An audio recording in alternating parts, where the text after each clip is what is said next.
Bismillahirrahmanirrahim. Assalamualaikum warahmatullahi wabarakatuh. Tapi kita lanjutkan. Kita lanjutkan perkataan Abu Ja'far At-Tahawi, wala yakunu illa ma yurid. Dia berkata, wala yakunu illa ma yurid. Tidak ada yang terjadi kecuali atas kehendaknya. Tidak ada yang terjadi kecuali atas kehendaknya.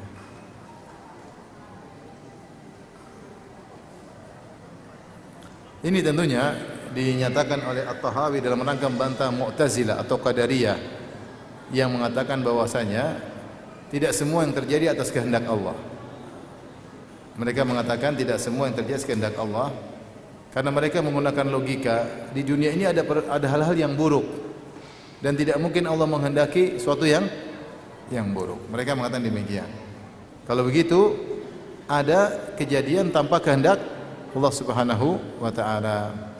Ya. Dan tentunya inilah kenapa di antara sebab Qadariyah diberi gelar dengan majus hadhil ummah. Datang dalam riwayat, dalam hadis namun sanadnya bermasalah. Namun datang dalam perkataan sahabat, mereka mengatakan al-Qadariyatu majusu hadhil ummah. Qadariyah adalah majusi umat ini. Ya. In maridu fala ta'uduhum. Kalau mereka sakit maka jangan dijenguk, dan kalau mereka meninggal jangan dilayati, kata para sahabat. Kenapa mereka dikatakan majusi hadil ummah, majusinya umat ini? Karena majusi meyakini dua Tuhan, Tuhan api dan Tuhan kegelapan. Api yang menciptakan kebaikan-kebaikan, adapun kegelapan menciptakan apa? Keburukan-keburukan. Sehingga mereka meyakini ada dua Tuhan. Sama halnya ketika seorang mengatakan di dunia ini tidak semua kehendak Allah, berarti ada terjadi di luar kehendak Allah. Berarti seakan-akan ada Tuhan selain Allah. Konsekuensinya demikian. Yang benar semua yang terjadi di alam semesta ini, baik dan buruk, semuanya takdir Allah Subhanahu wa taala. Dan di antara iman kepada takdir, al-imanu an tu'mina bil qadari khairihi wa syarrihi. Ketika malaikat Jibril menanyakan kepada Nabi sallallahu alaihi wasallam, fa akhbirni anil iman. Kabarkanlah kepadaku tentang iman. Maka Nabi berkata, antu'mina billahi wa malaikatihi wa kutubihi wa rusulihi wal yaumil akhir wa tu'mina bil qadari khairihi wa syarrihi. Rukun iman itu ada 6 kata Nabi. Engkau beriman kepada Allah, kepada malaikatnya, kepada kitab-kitabnya, kepada para rasulnya, iman kepada hari akhirat, dan engkau beriman kepada takdir baik maupun yang buruk. Semua yang terjadi baik dan buruk semua kehendak Allah. Iblis yang ciptakan siapa? Allah. Yang berkehendak iblis ditunda kematiannya juga siapa? Allah. Dia minta, Allah kabulkan. Mungkin ada yang berkata, kenapa enggak matikan saja sejak awal supaya selesai cerita? Allah punya hikmah yang Allah ketahui. Oleh karenanya, karena itu ulama ahlu sunnah membagi iradah Allah menjadi dua. Ini kaitan dengan masalah takdir. Nanti akan diulangi lagi oleh Abu Ja'far At-Tahawi, tapi kita kasih isyarat tentang perkataan beliau ini, wala yakunu illa ma yurid, tidak ada yang terjadi kecuali atas kehendaknya, bahwasanya al-iradah, kehendak itu ada dua. Ada dua. Yang pertama disebut dengan al-iradah syar'iyyah, yang kedua disebut al-iradah al-kauniyah. Al-iradah syariah maksudnya segala kebaikan yang dikehendaki oleh Allah.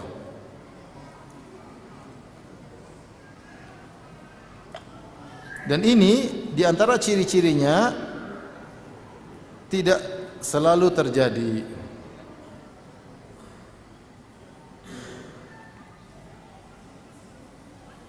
Iradah kauniyah yaitu segala kehendak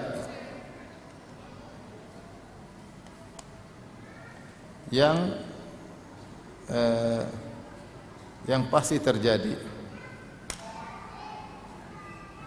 mencakup yang baik maupun yang buruk.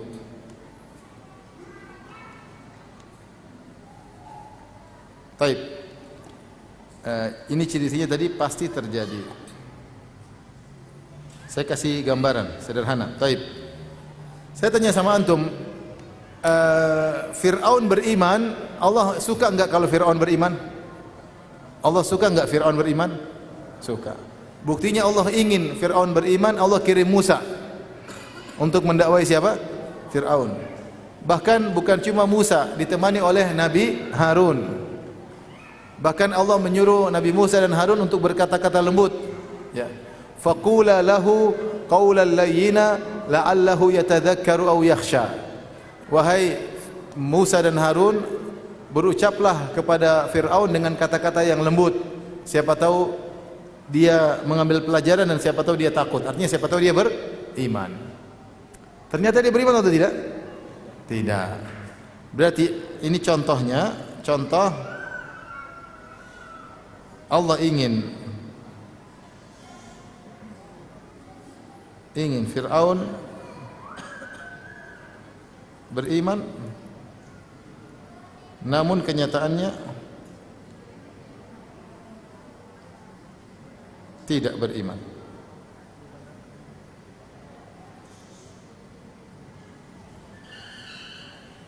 Kenapa ternyata tidak beriman?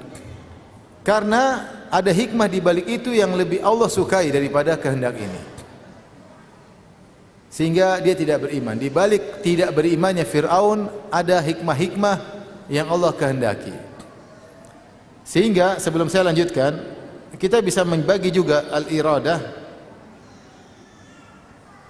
kehendak, menjadi dua juga. Kehendak Allah menjadi al-murad li dzatihi, yang dikehendaki secara zatnya,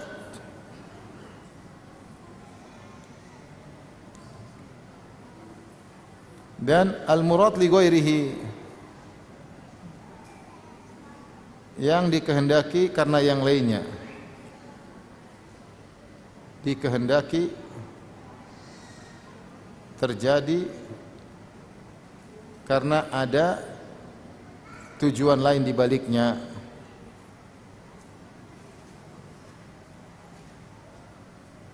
Di baliknya, bukan karena zatnya.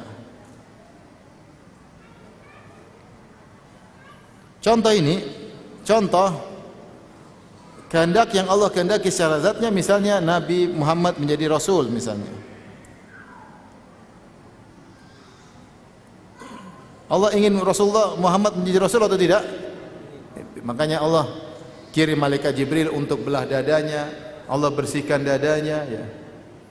Allah siapkan banyak persiapan sampai akhirnya Rasulullah menjadi seorang Rasul. Ada kehendak yang dikehendaki bukan karena zatnya tapi karena yang lainnya. Contoh nyata seperti firman Allah Subhanahu wa taala, contoh dalam surat Ar-Rum, kata Allah, "Zaharal fasadu fil barri wal bahri bima kasabat aydin nas."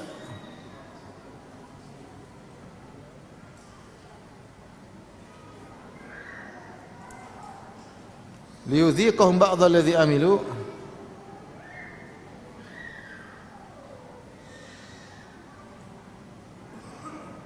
la'allahum yarji'un. Perhatikan sini, Allah berfirman dalam surat Ar-Rum, telah nampak kerusakan di daratan dan di lautan. Itu Allah ciptakan kerusakan di daratan dan lautan. Musibah, bencana dan yang lainnya. Kenapa? Bima kasabat aydin nas, akibat ulah perbuatan apa? Manusia. Liyudhiqahum ba'dalladzi amilu, tujuannya adalah agar Allah merasakan kepada manusia, membuat mereka merasakan dampak akibat sebagian ulah perbuatan mereka. Tujuannya apa? La'allahum yarji'un, agar mereka sadar, supaya sadar. Baik. Kerusakan, siapa yang menghendaki tercipta kerusakan? Allah. Allah bikin kerusakan. Padahal Allah tidak suka kerusakan. Wallahu la yuhibbul fasad. Perhatikan. Kerusakan tidak disukai oleh Allah. Tidak disukai oleh Allah. Ya. Dan Allah mengatakan wallahu la yuhibbul fasad. Innallaha la yuhibbul fasad. Allah la yuhibbul fasad. Allah tidak suka dengan kerusakan. Allah tidak suka dengan kerusakan. Ternyata Allah menciptakan apa? Kerusakan. Berarti kerusakan di daratan, di lautan, bencana alam dan banyak kejadian-kejadian itu terjadi atas kehendak siapa? Kehendak Allah Subhanahu wa taala. Namun kehendak itu bukan karena zatnya. Ternyata di balik kehendak terjadinya kerusakan tersebut Allah ingin suatu yang lain. Tujuan yang lain jadi apa? Supaya sadar. Jadi Allah ciptakan kerusakan tersebut agar manusia sadar. Sama seperti gampangannya seorang tabib yang harus mengamputasi kaki seorang pasien supaya orang ini sembuh. Terputusnya kaki seorang menjadikan dia cacat dan itu tidak disenangi. Tapi dia harus lakukan. Dia tidak suka orang ini cacat, tapi dia harus lakukan karena di balik ini ada tujuan yang lebih besar, yaitu agar dia apa? Hidup, tetap hidup. Paham? Ini melakukan sesuatu karena tujuan yang lain. Oleh karenanya, sederhananya, ya, kita menjewer anak kita. Siapa yang suka anak kita dijewer? Kita nggak suka. Buktinya apa? Kalau ada orang lain yang jewer, kita berkelahi. Ada yang jewer anak kita, ente siapa jewer anak saya? Kita pasti marah. Tapi terkadang kita harus jewer anak kita meskipun kita nggak suka. Tapi ada tujuan di balik ini, yaitu agar dia sadar, agar dia jadi lebih baik. Faham? Nah, perbuatan menjewer itu kita kehendaki, faham? Tapi kita tidak sukai, faham? Di balik itu ada yang lebih kita cintai. Logikanya kena. Menjewer anak, kita suka atau tidak? Tidak suka. Kita kadang marah, Abi nggak suka kok gini, tapi Abi juga nggak mau mukul kamu, Abi juga nggak mau larang kamu, tapi kita tetap mukul. Paham? Karena memberi pelajaran. Saya ulangi logikanya menjewer anak. Kita berkehendak menjewer anak atau tidak? Berkehendak, makanya kita jewer. Tetapi kita suka atau tidak? Nggak suka. Dan kita berkehendak menjewer anak bukan karena zatnya, tapi ada tujuan lain, kehendak yang lain supaya dia sadar. Paham? Sederhananya. Allah menciptakan kerusakan. Allah tidak suka dengan kerusakan. Wallahu la yuhibbul fasad. Allah tidak suka kerusakan. Tapi Allah berkehendak menciptakan kerusakan. Bukan karena kerusakan, tapi di balik itu ada sesuatu yang lebih Allah cintai agar orang-orang tersebut sadar. Paham? Maka logikakanlah ini semua, analogikakanlah. Kata para ulama, iblis buruk. Kenapa Allah berkehendak dia untuk hidup tahan lama sampai menjelang hari kiamat? Kenapa dia enggak mati sekarang? Kalau mati sekarang selesai urusan. Allah berkehendak dia hidup lama karena di balik adanya iblis banyak sekali maslahat. Apa contoh di balik adanya maslahat iblis? Banyak. Dengan adanya iblis, adanya jihad fisabilillah. Kalau enggak ada iblis, enggak ada jihad fisabilillah. Padahal Allah suka dengan jihad. Dengan adanya iblis ada neraka dan surga. Sehingga Allah bisa menciptakan dua hal yang kontradiktif. Kalau tidak ada iblis, maka tidak ada neraka. Faham? Dengan adanya iblis, maka Allah bisa menunjukkan sifatnya Ghafur, maha mengampuni. Kalau enggak ada iblis, enggak ada yang berdosa, terus siapa yang diampuni? Paham? Dengan adanya iblis, maka Allah bisa menunjukkan sifatnya At-Tawwab, namanya At-Tawwab, maha menerima taubat. Dan Allah sangat cinta dengan orang yang bertobat, karena ketika orang bertobat, dia benar-benar terenyuh, dia merasa hina di hadapan Allah. Kalau enggak ada iblis, enggak ada taubat. Dan para Allah menyebutkan banyak sekali hikmah-hikmah di balik diciptakannya apa? Iblis. Saya tanya lagi sama antum. Allah suka enggak iblis mengganggu orang? Allah suka enggak? Enggak suka. Tapi Allah berkehendak iblis menggoda enggak? Berkehendak. Kenapa Allah berkehendak sesuatu yang dia tidak sukai? Karena ada sesuatu yang lebih disukai di balik itu. Sederhananya gitu. Ya? Paham ya? Ulangi. Kita kembali dua contoh. Jewer sama iblis. Allah atau kita orang tua suka enggak menjewer anak, menyakiti anak? Enggak suka. Tapi kita berkehendak menjewer anak. Berkehendak atau tidak? Kita berkehendak karena kita lakukan. Tujuannya karena ada sesuatu yang lebih kita cintai di balik itu, yaitu agar anak menjadi sadar, menjadi baik. Iblis menggoda manusia, disukai oleh Allah atau tidak? Tidak. Tapi Allah berkehendak iblis menggoda manusia dan terjadi. Kenapa? Karena di balik itu ada tujuan yang lebih Allah cintai, yaitu agar tadi kita sebutkan ada mujahidin, ada ini dan macam-macam yang kita sebutkan tadi. Nah, itulah yang disebut dengan al-murad li ghairihi, sesuatu yang dikehendaki tapi bukan zatnya, tapi ada di balik itu yang dia kehendaki. Paham? Kita kembali. Al-iradah syar'iyyah, segala kebaikan yang dikehendaki oleh Allah tapi tidak selalu terjadi. Faham? Contoh seperti tadi, Fir'aun beriman, Allah suka, makanya Allah kirim apa? Allah kirim Nabi Musa dan Nabi apa? Harun. Tapi ternyata Fir'aun tidak beriman. Tentu ada hikmah di balik itu, mungkin kita tidak tahu. Dan iradah kauniyah ini juga disebut dengan al-mahabbah. Disebut juga dengan al-mahabbah, yaitu yang dicintai, kecintaan Allah. Iradah kauniyah disebut juga dengan al-masyiah, kehendak. Yaitu kehendak yang pasti terjadi.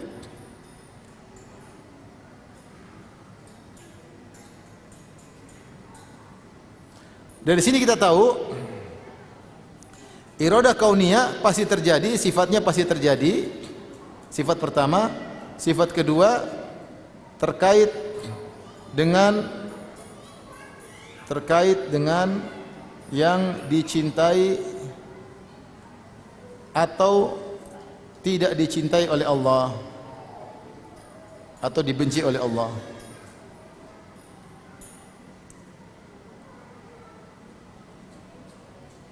Adapun kalau iradah syar'iyyah hanya terkait yang dicintai oleh Allah.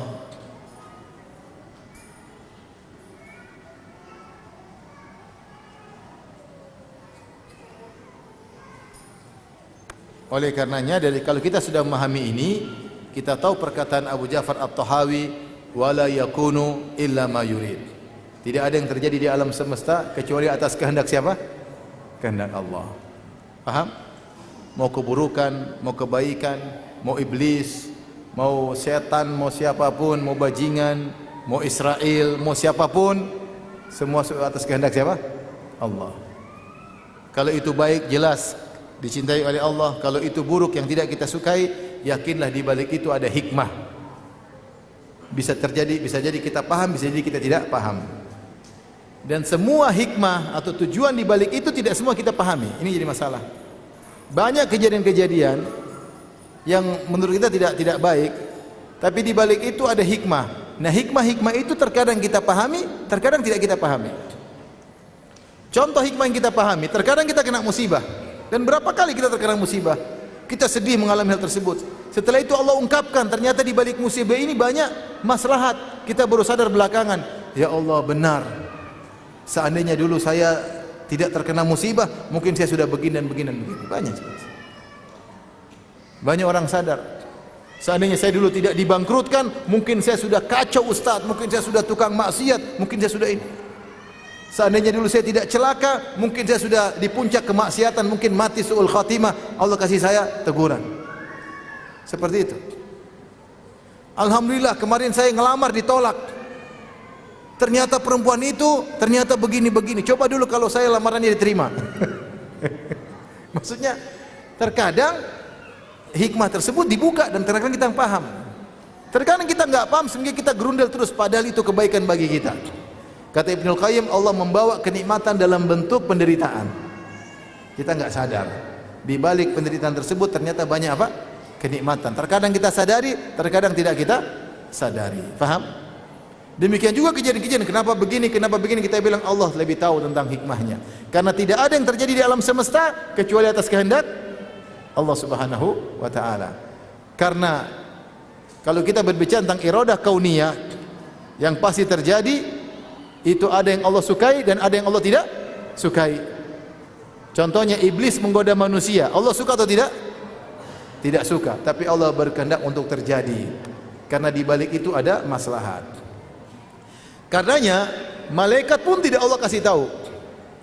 Ketika Allah Subhanahu wa taala berfirman tentang penciptaan manusia.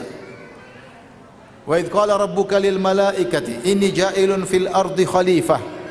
Qalu ataj'alu fiha may yufsidu fiha wa yasfiku ad-dima' wa nahnu nusabbihu bihamdika wa nuqaddisu lak. Qala inni a'lamu ma la ta'lamun. Ketika Rabbmu berfirman dalam surat Al-Baqarah, ketika Rabbmu berfirman kepada malaikat, wahai para malaikatku, aku akan menjadikan di atas muka bumi khalifah, yaitu manusia. Aku akan membuat manusia tinggal di atas muka bumi, Adam dan keturunannya. Malaikat bertanya, ataj'alu fiha may yufsidu fiha wa yasfiku dima, ya Allah. Gampangannya, apa hikmahnya? Apa tujuanmu menjadikan manusia tinggal di atas muka bumi yang manusia tersebut akan melakukan kerusakan dan menumpahkan darah? Sekarang malaikat tanya hikmah. Kenapa? Allah tidak jawab. Allah yang mengatakan, inni a'lamu ma la ta'lamun. Aku tahu yang kalian tidak tahu. Selesai. Paham? Allah tidak jelaskan. Mungkin malaikat tidak bisa paham. Ini hal yang sangat tinggi. Karena tidak semua nalar malaikat, nalar manusia tidak bisa, belum tentu tidak ngerti tentang di balik ya apa yang Allah kehendaki. Jangankan kita, antara kita makhluk dengan Allah, terkadang antara manusia dan manusia pun tidak bisa paham. Ya, tidak bisa paham. Anak-anak misalnya, kenapa Abi larang saya main ini game? Abi tahu yang kau tidak tahu. Jelasin dong, Bi. Sama misalnya ada seorang, mohon maaf, misalnya ada seorang lelaki nikah lagi, misalnya poligami. Terus istrinya, kenapa Abi nikah lagi? Mau jelaskan bingung, pasti salah paham terus. Kamu tidak tahu apa yang Abi tahu. Jangan ikut-ikut ya. Ada hal yang tidak bisa kita jelaskan. Allah sebutin dalam Al-Quran tentang kisah Nabi Yakub, ya. Dia mengatakan, wa alamu minallahi ma la ta'lamun.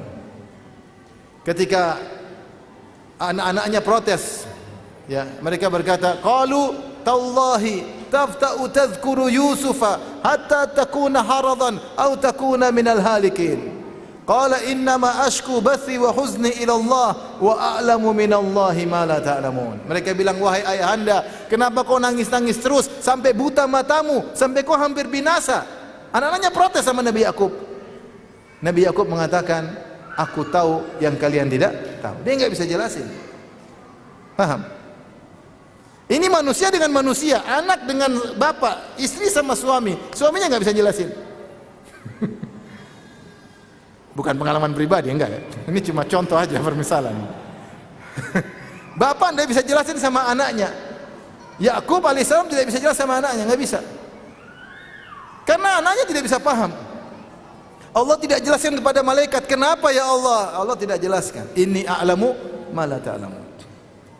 Saya sering bilang, enggak usah saya tanya sama antum, gimana HP kok bisa video call? Antum, misalnya saya pakar ini, antum enggak bakalan paham. Saya tanya sama antum, gimana HP bisa video call? Antum enggak bisa jelaskan. Karena ini ada gini, ada sinyal lewat udara, jadi gambar, jadi berubah visual menjadi apa, kemudian terbang di udara, bingung. Mampir ke server, bingung kita. Kalau orang yang tidak ngerti, saya tahu Ustaz, kenapa bisa video call? Karena kuota masih ada. Kalau kuota udah habis nggak bisa. Oh benar, sesuai dengan pemahaman dia. Paham? Jadi banyak hal yang Allah bikin kita nggak bisa paham, dan Allah tidak mesti jawab. Ketika orang-orang musyrikin protes sama Allah, ya. Ahaulai manallahu alaihim min bainina, kata mereka, apakah Muhammad dan teman-temannya Allah berikan anugerah kita tidak dikasih? Allah menjawab, alaisallahu bi'a'lama bisyakirin. Allah lebih tahu mana yang pandai bersyukur. Allah lebih tahu. Dan Allah tidak jelaskan kenapa-kenapanya. Pokoknya Allah lebih tahu. Allah juga sering berkata, wa huwa a'lamu bil muhtadin. Allah lebih tahu siapa berhak dapat hidayah. Allah lebih tahu. Mungkin bertanya, Ustaz, kenapa ini dapat hidayah, kenapa ini enggak? Kenapa Abu Talib meninggal dalam kondisi kafir, Ustaz? Bukankah dia baik? Wa huwa a'lamu bil muhtadin. Allah lebih tahu tentang siapa yang dapat apa? Hidayah. Itu urusan Tuhan. Mau dijelaskan nanti enggak bakalan paham. Ente saja video call enggak bisa jelasin kenapa bisa video call. Terus menjelasin yang dalam-dalam. Oleh karenanya kita yakini saja semua yang terjadi di alam semesta ini kehendak siapa? Allah. Kalau yang baik jelas kita ngerti.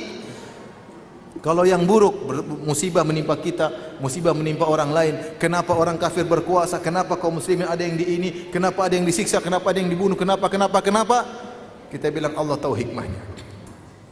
Faham sampai sini? Faham? Faham.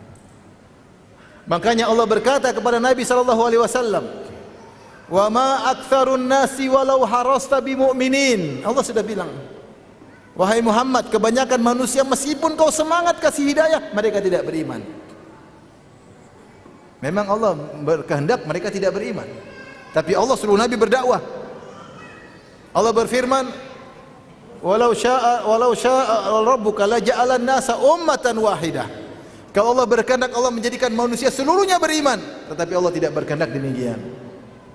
Paham? Tayyib. Dari sini kita tahu iradah ada dua, iradah syar'iyah dan iradah apa? Kauniyah. Syar'iyah yang terkait dengan Allah, yang Allah cintai, terkadang terjadi, terkadang tidak terjadi. Iradah kauniyah terkait, semua yang terjadi namanya iradah kauniyah. Iradah syar'iyah kalau terjadi jadi kauniyah, paham?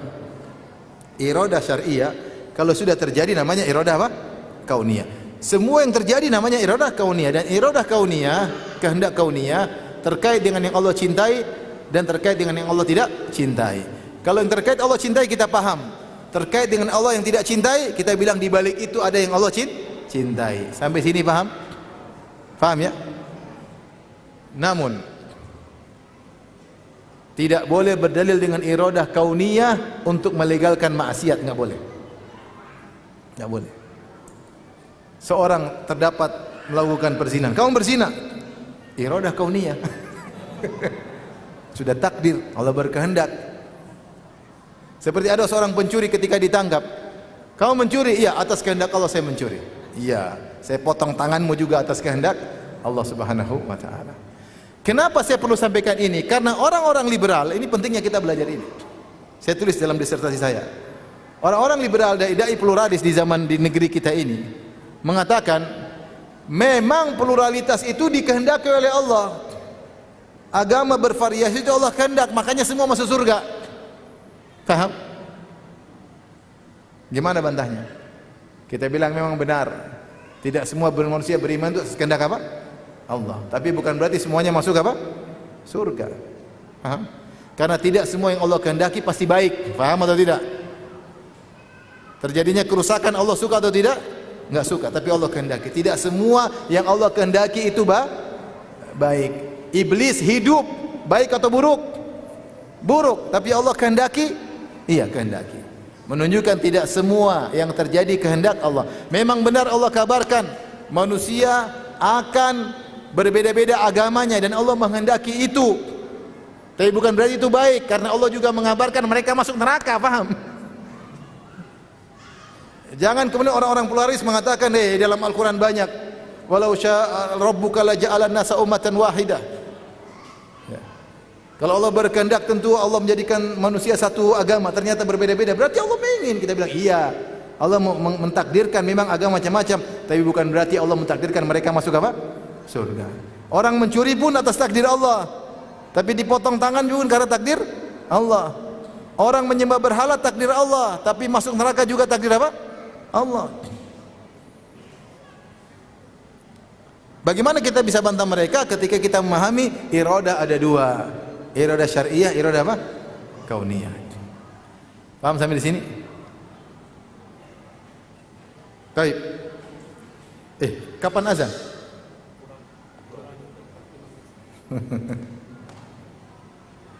Tidak bisa dilanjutkan, sampai sini saja. Ya. Insyaallah kita lanjutkan bulan depan. Bulan depan yang mau hadir angkat tangan.